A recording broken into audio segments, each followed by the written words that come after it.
ரிஷப் செட்டி இயக்கி நடித்துள்ள காந்தாரா சாப்டர் 1 படம் ருக்மணி வசந்த் நாயகியாக நடித்துள்ளார். ஹோம்பேலே பிலிம்ஸ் தயாரித்த இந்த படம் வருகின்ற அக்டோபர் மாதம் 2ஆம் தேதி வெளியாக உள்ளது.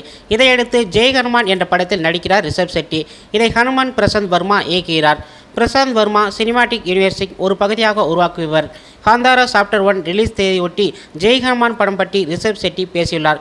அவர் கூறும்போது, காந்தாரா சாப்டர் 1 ரிலீஸுக்கு முன் வேறு படங்களில் ஒப்பந்தமாக வேண்டாம் என நினைக்கிறேன். பிரசாந்த் வர்மா கதை சொன்னது மறுக்க முடியவில்லை. உடனடியாக ஒப்புக்கொண்டேன் என்றார். நாங்கள் ஒரு போட்டோ ஷூட்டிங் நடத்தினோம். அந்த படத்தின் முன் தயாரிப்பு பணிகள் நடந்தன. காந்தாரா சாப்டர் 1 ரிலீஸுக்கு பிறகு இந்த படத்தை இறுதியில் தொடங்குவோம் என்று கூறியுள்ளார். அடுத்த ஆண்டு ஜனவரி மாதம் தொடங்க இருக்கின்றதாக கூறியுள்ளார். இந்த இப்படம் 2027ஆம் ஆண்டு வெளியாக உள்ளதாக தகவல் வெளியாகியுள்ளது. பிரசாந்த் வர்மா இயக்கி தேஜா சுச்சா நடித்த கடந்த வருடம் வெளிவந்துள்ள தெலுங்கு படமான ஹனுமன் படம் ரூபாய் 300 கோடிக்கு மேல் அதிகமாக வசூல் சாதனை படைத்துள்ளது. இதுபோன்ற நியூஸ்களை நீங்கள் உடனுக்குடன் தெரிஞ்சுக்கொள்ள NP நியூஸ் சேனலை சப்ஸ்கிரைப் பண்ணி தெரிஞ்சுக்கிறோம். நன்றி, வணக்கம்.